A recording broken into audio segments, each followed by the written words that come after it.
initiative coming for the state of Tamil Nadu. இது unite with us, இது வந்து ஒன்றிணைவும் வாருங்கள்.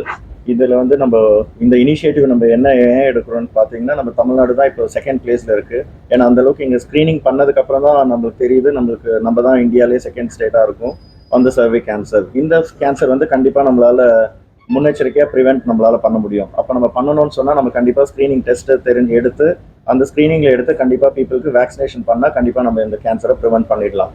ஸோ நம்ம இன்னும் கொஞ்சம் தான் நம்ம ஸ்க்ரீனிங் பண்ணியிருக்கோமே தவிர நம்ம ஸ்டேட்டில் இன்னும் ஃபுல் வேர்ட்ஸ் தான் நம்ம இன்னும் யாரும் ஸ்க்ரீனிங்க்கு இன்னும் முன் வரல. ஸோ இப்போ இவங்களை நம்ம வந்து இந்த இனிஷியேட்டிவ்க்கு நம்ம இங்கே பெர்ஃபார்ம் பண்ண சொல்கிறது, கண்டிப்பாக இதுக்கு ஒரு பெரிய அவேர்னஸ் ப்ரோக்ராம் மக்கள் இடத்துல நம்ம கொண்டு போய் சேர்க்கணும். ஸோ கண்டிப்பாக அந்த அவேர்னஸ் ப்ரோக்ராம் மூலமாக பீப்புள் வந்து ஸ்க்ரீனிங்க்கு வரணும். ஸோ ஸ்க்ரீனிங்க்கு வரவங்கள அதில் யாருக்கு ஆக்டிவாக இருக்காங்கன்றதை பார்த்து அவங்களுக்கு வேக்சினேஷன் கொண்டு வந்து கண்டிப்பாக இந்த கேன்சரை வந்து ப்ரிவென்ட் பண்ணுறதுன்றது தான் இந்த யுனைட் வித் அஸோட கம்ப்ளீட் நோக்கம். ஸோ அது நம்ம தமிழ்நாடுல கொண்டு வந்து நம்ம தமிழ்நாட்டில் இது வந்து கேன்சர் ஃப்ரீ, சர்விக்கல் கேன்சரை வந்து கேன்சர் ஃப்ரீ ஸ்டேட்டாக மாநிலமாக நம்ம மாற்றுறது தான் இந்த இனிஷியேட்டிவோட ஒரு முழு கட்டமான ஒரு முயற்சியாக நம்மளுக்கு இருக்குது. ஸோ இந்த ஈவெண்ட்டில் நம்ம என்ன ஒரு ஸ்பெஷலைஸாக நம்ம பண்ணுறோம்னு பார்த்தீங்கன்னா, ஒரு மிஷினை வந்து நம்ம ஓவர்சீஸ்லேருந்து நம்ம இந்தியாவுக்கு கொண்டு வரோம். அந்த மிஷின் வந்து இங்கே பார்த்தீங்கன்னா இப்போ இருக்கிற டெஸ்ட் வந்து பேப்ஸ்மியர்னு ஒரு டெஸ்ட் தான் இருக்குது. ஆனால் அந்த மிஷின் வந்து இயர்லி டிடெக்ட் பண்ணும், முன்னெச்சரிக்கையாக அது வந்து முன்கூட்டியே அதை டிடெக்ட் பண்ணும். ஸோ வைரஸ் ஆக்டிவாக இருக்கா இன்ஆக்டிவாக இருக்கான்ற ஒரு எம்ஆர்என்ஏ டெஸ்ட் மூலமாக நம்ம வந்து சீக்கிரமாக அதை தெரிஞ்சுக்கலாம். ஸோ வைரஸ் ஆக்டிவாக இருக்குன்னு தெரிஞ்சதுன்னா நம்ம இமீடியட்டாக நம்ம வந்து நம்ம வேக்சினேஷனுக்குள்ளே கொண்டு போய் நம்ம இந்த கேன்சரை நம்மளால் ப்ரிவென்ட் பண்ண முடியும். ஸோ அந்த மிஷின் இப்போ இந்தியாவில் கிடையாது. ஃபர்ஸ்ட் டைமாக நம்ம வந்து இந்த இனிஷியேட்டிவ் மூலமாக அந்த மிஷினை நம்ம இந்தியாவுக்கு நம்ம இன்ட்ரடியூஸ் பண்ணுறோம். ஸோ இதுதான் இதோட பிக்கஸ்ட் ஹைலைட் இந்த ஈவெண்ட். அதுவும் நம்ம தமிழ்நாடு ஸ்டேட்டுக்கு ஆல் ஓவர் இந்தியா நம்ம இந்த இடத்துல நம்ம அதை லான்ச் பண்ணி நம்ம பீப்புளுக்காக அதை செய்கிறோன்ற போது அது ஒரு பிக் இனிஷியேட்டிவ். அது மட்டும் கிடையாது, இப்போ இங்கே இருக்கிற ஒரு கேர்ள்ஸ், ஒரு 9 years to 14 years இருக்கிற கேர்ள்ஸ்க்கு நம்ம வந்து ஒரு 2100 கேர்ள்ஸ்க்கு வந்து நம்ம ஒரு வேக்சினேஷன் ப்ரோக்ராம் நம்ம பண்ண போகிறோம். ஸோ இது வந்து குல்மகன் மைத்ரியோட ஸ்பெஷல் இனிஷியேஷன். ஸோ அவங்க ஒரு சிஎஸ்ஆர் மூலமாக கம்பைன் ஆகி நம்மளுக்கு வந்து 2100 பீப்புளுக்கு ஒரு ஃப்ரீ வேக்சினேஷன் கேம்ப், அவ்வளோ பெரிய பீப்புளுக்கு, ஏன்னா 2200 பேருக்கு ஒரே நல்ல வேக்சினேஷன் பண்ணுறது அது ஒரு லார்ஜஸ்ட் ஹிஸ்ட்ரி. ஸோ அதை நம்ம இங்கே பர்ஃபார்ம் பண்ண போகிறோம். அது இல்லாமல் பெரிய largest awareness program, on ground awareness program, நம்ம மோர் தென் 15,000 கேர்ள்ஸ்க்கு நம்ம ஒரு பெரிய அவேர்னஸ் ப்ரோக்ராம் பண்ண போகிறோம். ஸோ இதுக்கு நம்மளுக்கு எல்லா சப்போர்ட்டும் நமக்கு ஆல் ஓவர் இந்தியா. இது வந்து ஒரு நேஷனல் வைட் ப்ரோக்ராம் தான், இது ஸ்டேட் வைட் நம்ம டிஃபைன் பண்ணல. ஸோ இதை வந்து நம்ம கின்னஸ் ரெக்கார்டாக நம்ம அச்சீவ் பண்ணுறதுக்காக நம்ம இதை பர்ஃபார்ம் பண்ணுறோம். ஸோ அதுவே நமக்கு வந்து ஒரு பெரிய ஃபேக்டர். ஏன்னா இது இந்தியாவில் ஃபர்ஸ்ட் டைம் நம்ம அட்டெம்ப்ட் பண்ணுற ஒரு அஃபிஷியல் அட்டெம்ப்ட். ஸோ அது வந்து இத்தனை பீப்புளுக்கு நம்ம இத்தனை பேரோட லார்ஜஸ்ட் அவேர்னஸ் ப்ரோக்ராம், அது இல்லாமல் நம்மளுக்கு லார்ஜஸ்ட் வேக்சினேஷன் ட்ரைவ் வெறும் 1 day நம்ம இதை பர்ஃபார்ம் பண்ணுறதுனால தமிழ்நாடு கவர்மெண்ட்டும் சரி, யூனியன் கவர்மெண்ட்டும் சரி இணைந்து நம்மளுக்கு வந்து இதுக்கு சப்போர்ட் பண்ணுறாங்க. ஸோ கண்டிப்பாக யூனியன் கவர்மெண்ட்லேருந்து ஒரு 2 மத்திய அமைச்சர்களும் சரி வர வாய்ப்பு இருக்குது, வர்றதுக்கு முயற்சி பண்ணி கொண்டு வரும். ஸோ லோக்கல் ஸ்டேட்லேயும் நம்ம வந்து அது விஷயங்களுக்கு உண்டான அமைச்சர்களும் அதுக்குண்டான தலைமை கவர்மெண்ட் அஃபீஷியல்ஸும் இதில் வந்து பங்கேற்கிறாங்க. ஏன்னா இப்பேற்பட்ட ஒரு கின்னஸ் ரெக்கார்ட் நம்மளுக்கு இங்கே அஃபீஷியலாக நம்மளுக்கு அட்டம் பண்ணுறோம்னு சொல்லும்போது அது நம்ம state second largest state impact ஸ்டேட்டுன்றது நம்ம அட்டம் பண்ணுறது வந்து எல்லாருக்கும் அந்த அவேர்னஸ் போய் சேரணும். அதுக்கேற்ற மாதிரி அவங்க ஸ்க்ரீனிங்க்கு கொண்டு வரணும். இந்த மஷின் நிறைய பீப்புளுக்கு பயன்படுத்தி அதுலேருந்து வைரஸ் ஐடென்டிஃபை பண்ணி நம்ம வேக்சினேஷன் கொண்டு வந்து நம்ம இந்த வைரஸை நம்ம எராடிகேட் பண்ணுறது தான் இந்த முழுக்கட்டத்தோட நோக்கம். ஸோ இதுதான் இந்த யுனைட் வித் அஸோட ஒரு நோக்கம். ஸோ அதுக்கு தான் நம்ம எல்லாருமே ஒன்றிணைவு வாருங்கள்னு சொல்லி நம்ம இந்த இனிஷியேட்டிவ் நம்மளுக்கு கொண்டு வரோம். இது வந்து எங்கே நடக்க போகுதுன்னா சாய்ராம் இன்ஜினியரிங் காலேஜ் மார்ச் 2 இதை பிளான் பண்ணியிருக்கோம். ஸோ அன்றைக்கி வந்து இது இந்த பிக்கஸ்ட் அவேர்னஸ் ப்ரோக்ராம் 15,000 குழந்தைங்களுக்கும் ப்ளஸ் 2100 பிள்ளைங்களுக்கு தேவையான வேக்சினேஷன் ட்ரைவும் நம்ம அன்றைக்கி அங்கே கொண்டு வர மாதிரி நம்ம பிளான் பண்ணியிருக்கோம். ஸோ இதுதான் biggest initiative in India. So இது வந்து நமக்கு மத்திய இதுவும் சரி, சென்ட்ரலும் சரி, இங்கே ஸ்டேட் கவர்மெண்ட்டும் சரி இணைந்து நமக்கு சப்போர்ட் பண்ணுறாங்க.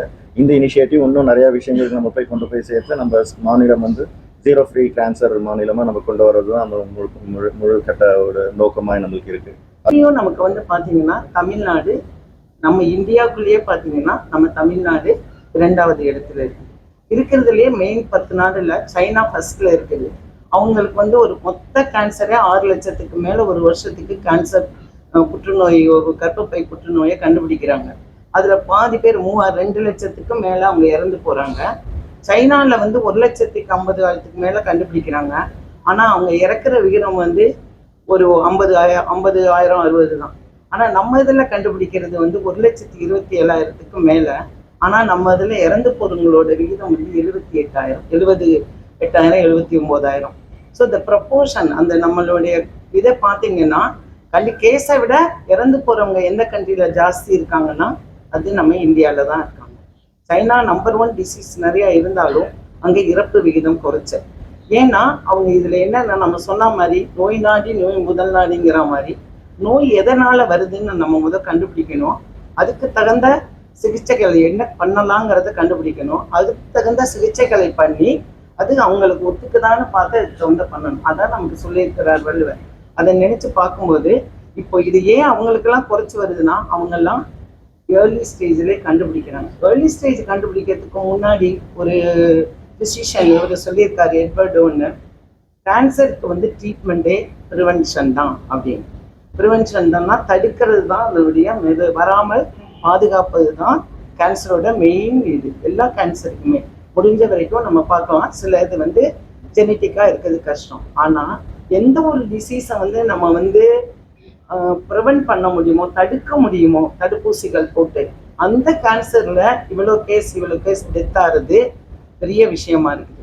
அதனால தான் நிறைய ஆர்கனைசேஷன், நிறைய ஈவன் வேர்ல்டு ஹெல்த், உலக சுகாதார மையம், government, state government, central government, இப்போ ப்ரெக்னன்சி மாதிரி அதுக்கப்புறம் இந்த கோவிட் வருது, அந்த மாதிரி இது டிசீஸ் இருக்குல்ல, அதை வந்து நம்ம பப்ளிக் ஹெல்த் ப்ராப்ளம்னு சொல்லுவோம், காலரா இதெல்லாம். அந்த மாதிரி ஒரு கேன்சரை வந்து ஒரு பப்ளிக் ஹெல்த் ப்ராப்ளம் மாதிரி பார்த்து, இது வந்து ஒரு டிசீஸ்ன்னு நினைக்காம இது வந்து ஒரு பப்ளிக் ஹெல்த் ப்ராப்ளம்னு பார்த்து அதில் அவங்களோட எஃபர்ட்டை போட்டு இதை எப்படி ப்ரிவென்ட் பண்ணலாம், என்ன பண்ணலாங்கிறதுக்காக தான் ஒரு டார்கெட்டை அச்சீவ் பண்ணுறாங்க. இது எப்படியே இந்த ஆர்கனைசேஷன் இதை ஒரு தீமாக எடுத்து பண்ணுறது ரொம்ப சந்தோஷமான ஒரு விஷயமா இருக்குது. அவங்க யுனைட் டெஸ்ட்னு போட்டு அந்த செஸ்ட்டும் அந்த குல்மா கர்மாட்ரியும் வந்து இந்த அவேர்னஸ் ப்ரோக்ராமை ஏற்படுத்தினது ரொம்ப ரொம்ப ஒரு நல்ல விஷயமா நினைக்கிறோம். ஏன்னா ட்ரீட்மெண்ட் எல்லாம் கொடுக்க டாக்டர் இருக்காங்க, எல்லாம் இருக்காங்க, மெடிசன் இருக்குது, எல்லாமே இருக்குது. பட் இந்த அவேர்னஸ்ங்கிறது மக்கள் மத்தியில் போய் சேர்றதுக்கு பண்ணாங்க, அப்பையும் பண்ணாங்க. நிறைய கவர்மெண்ட் நிறைய அட்வர்டைஸ்மெண்ட்லாம் பண்ணாங்க. பட் இருந்தாலும் இன்னும் அந்த அளவுக்கு வரலை. அதுக்காக தான் அதுக்கு ஒரு கோல் வச்சுருக்காங்க. அட்லீஸ்ட் 70% ஷுட் பி அட்லீஸ்ட் 2030க்குள்ள நம்ம நாட்டில் இருக்கிற 70%. அது எந்த வயசுலேருந்து எந்த வயசு, 30 வயசில் வச்சுருந்தாங்க. ஆனால் இறந்து போகிறவங்களோட விகிதம் வந்து 30லேருந்து 40 வயசில் இருக்கிறவங்க தான் இறந்து போகிறாங்க கேன்சர் சர்வீஸில். அதனால் 30 வயசில் ஸ்க்ரீன் பண்ணி ஒன்றும் இது கிடையாது. எப்போ ஸ்க்ரீன் பண்ணி பாசிட்டிவ் கண்டுபிடிக்கிறாங்களோ, அந்த வைரஸ் தான் முக்கிய காரணம், கண்டுபிடிக்கிறாங்களோ அப்போலேருந்து 10 வருஷம் ஆகும் அவங்களுக்கு டிசீஸ் வர்றதுக்கு. ஸோ அந்த வயசில் கண்டுபிடிச்சிட்டா அவங்கள கண்டிப்பாக ட்ரீட் பண்ண முடியும். அனைவருக்கும் மாலை வணக்கம். இது கேட்கும்போது எனக்கே பயமாக தான் இருக்குது. ஏன்னா நான் ப்ரெக்னெண்ட்டாக இருக்கும்போது when I was 26, I was advised by the doctor to take this cervical cancer. ஆனால் இப்போ வரைக்கும் நான் எடுக்கலை. ஏன்னா அதுக்கான நமக்கான ஒரு விழிப்புணர்வு இல்லைன்னு நினைக்கிறேன். ஏன்னா எனக்கே நான் ஒரு அட்வொகேட், நம்ம ஒரு சோஷியல் ஆக்டிவிஸ்ட், இந்த மாதிரி இருந்தாலும் நமக்கு அதோட ஒரு அவேர்னஸ் இல்லை. பட் இப்போ குல்மெஹர் அண்ட் ஜெஸ்ட் 2 பேரும் சேர்ந்து இவ்வளோ பெரிய அவேர்னஸ் வர மார்ச் 2ஆம் தேதி நடத்த போகிறாங்க. அதுக்காக நம்மளோட தமிழ்நாடு அண்ட் சென்ட்ரல் கவர்மெண்ட்டும் வந்து சேர்ந்து நமக்கு சப்போர்ட் கொடுத்து எல்லாம் பண்ணுறாங்கும் போது ரொம்ப மகிழ்ச்சியாக இருக்குது. அண்ட் ஒன் மோர் திங் வந்து நான் நினச்சிட்டு இருந்தேன் 30 வயசுக்கு மேலே தான் வந்து இந்த சர்விக்கல் கேன்சர் வரும்னு. இப்போ தான் தெரிஞ்சு டாக்டர் மேடம் சொன்ன அப்புறம் 9 வயசுலேயே பெண் குழந்தைங்களுக்கு வந்து இந்த மாதிரி சர்விக்கல் கேன்சர் வருதுன்னு சொல்லிட்டு. ஸோ இதுக்கெல்லாம் விழிப்புணர்வு நமக்கு ரொம்ப தேவை. அண்ட் மேடம் சொன்ன மாதிரி இது வந்து இதோட ஸ்டாப் ஆகாமல் இது மேல் கட்டமாக கொண்டு போகணும். அண்ட் இப்போ சார் சொன்னாங்க, மிஸ்டர் கேல்வின் சொன்னாரு, இதுக்கான நமக்கான ஒரு பிரத்யேகமான மெஷின்ஸ் வந்து இப்போ கொண்டு வர போறாங்க. அதுதான் ஏன்னா இந்தியாலே அது இல்லைங்கிறாங்க. And it is more health alarming. என்னன்னா நம்ம தமிழ்நாடு 2வது இடத்துல இருக்கிறது ரொம்ப பயமா இருக்கு கேட்கும் போது பெண் குழந்தைங்களுக்கு. ஏன்னா நமக்கு இந்த அடிப்படை சட்டம் இருக்கு இல்லையா, அதே மாதிரி அடிப்படை தேவை, நமக்கு சுத்தமான காற்று, சுத்தமான ஒரு என்விரான்மெண்ட்ல இருக்கணுன்றதும் நமக்கு ஒரு அடிப்படை தேவை இருக்குது. ஸோ இதை வந்து நடத்தக்கூடிய 2 பேரும், குல்மெஹர் அண்ட் ஜெஸ்ட் 2 பேருக்கும் மனமார்ந்த வாழ்த்துக்கள். வர மார்ச் 2ஆம் தேதி 2500 பெண் குழந்தைங்களுக்கு இந்த கேன்சர் அவேர்னஸ் மற்றும் அந்த மருந்து இல்லைங்களா, வேக்சினேஷன் அது கொடுக்க போறாங்க. அதுக்காக எங்களோட மனமார்ந்த வாழ்த்துக்கள். உங்க எல்லாரோட சப்போர்ட் கிடைச்சதுக்கும் எங்களுக்கு ரொம்ப மிக்க மிக்க நன்றி.